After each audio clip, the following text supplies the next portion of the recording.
Welcome back to Afternoon Express. Now, skin is undoubtedly one of the trickiest parts of the body to maintain well. It's even harder to know whether you're doing it too much or too little. So in studio today, we're joined by Dr. Nandipha to get some insights on some of the best ways to take care of ethnic skin. So if you have any questions for Dr. Nandipha, leave a comment using the hashtag Afternoon Express. Welcome to the studio. Thank you so much, Balesa, for having me today. Now, Nandipha, we are getting right into the thick of things. You are all things beauty, all things skincare.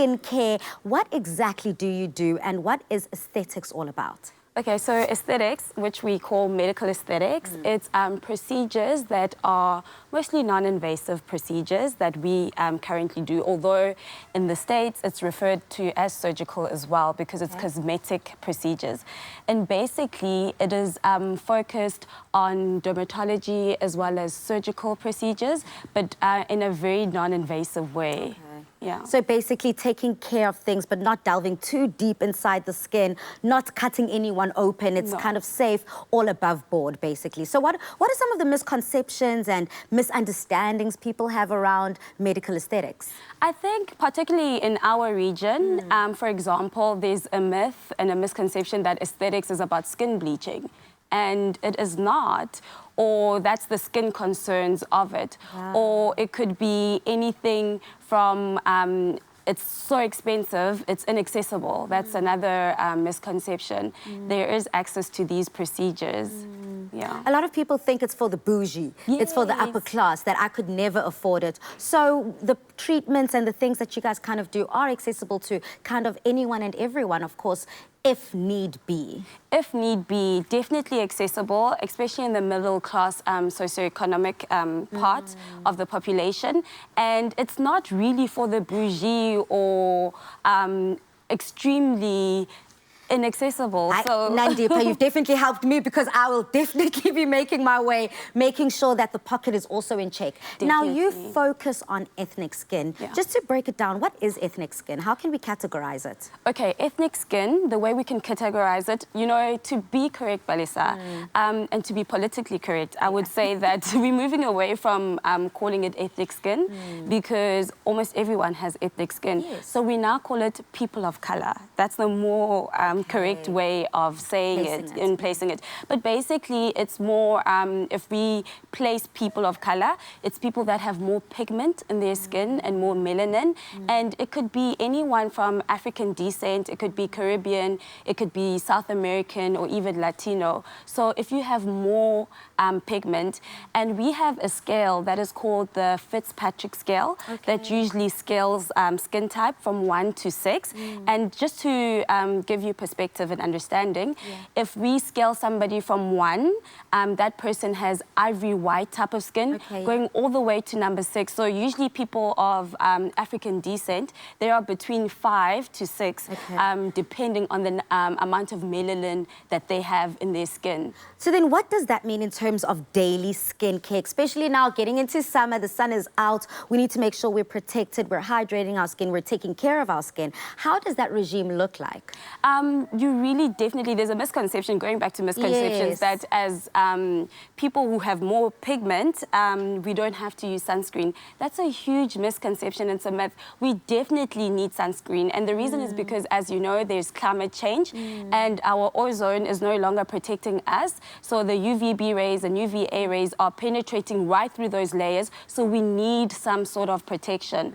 So definitely using sunscreen every single day on people of color type of skin is a must, even on cloudy days, because some people think it's only a summer. Absolutely. My mom used to always say that even on the coldest day, Balesa, put on your sunscreen. Even if you're indoors, put on sunscreen. How true is that? Very, very true. The reason, because these rays are penetrating through glass, so they are reaching your skin, they're going into the dermis and going deep into your skin. Therefore, it's no longer just about sun damage and sunburn. It's also about the damage within the inner structures, like the damage of your DNA cells, and that could lead up to cancer. So we definitely don't want to get into, you know, those complications. So it's better to actually prevent as Other than opposed, cure.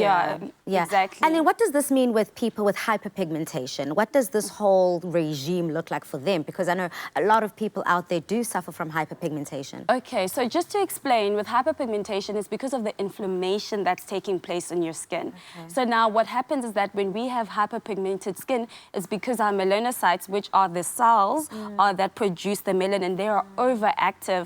Now with darker pigmented people, their melanocytes are very active if the skin is irritated. So that means with ethnic skin or people of color of skin, our skin is very, it's very susceptible to irritation and it's very sensitive. That would be the correct term. So finding gentle cleansers as well as knowing the type of ingredients that you have in products as well as the chemicals that you're using when you're treating your skin, it's very important because we want to reduce inflammation so that we can actually reduce the hyperpigmentation that we get from the irritation of the skin. Wow. I think this is something that a lot of South Africans do struggle with, so I'm sure everyone is taking notes at home. I mean, we're going to continue the conversation. We've been asking everyone on social media if they've got any questions for Dr. Nandipha. And we've got Yvonne here who said, what would be the cause of making my skin have a rash every time I try a new product? I have tried so many products, but I don't get help.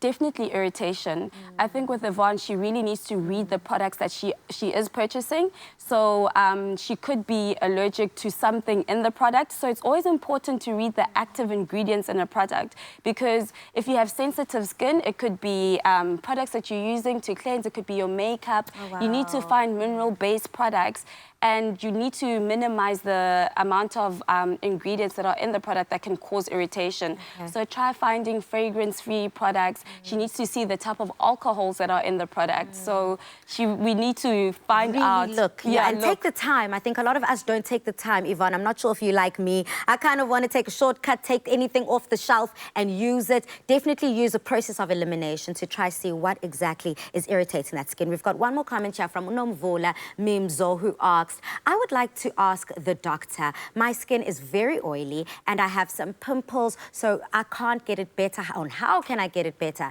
I've been using green soaps and still no change. I go to a doctor for advice. What can I do?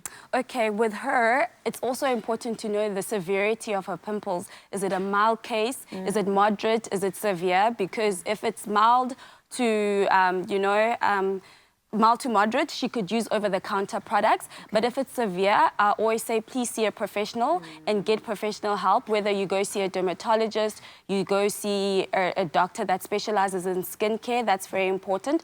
But also with avoiding oil-based products. So with pimples or acne, there is a lot of inflammation that takes place as well as sebum production, which is the oil that gets clogged and the pores are really clogged within the hair follicles. They can't breathe. So it's very important to know, as I said, we always go back to the ingredients.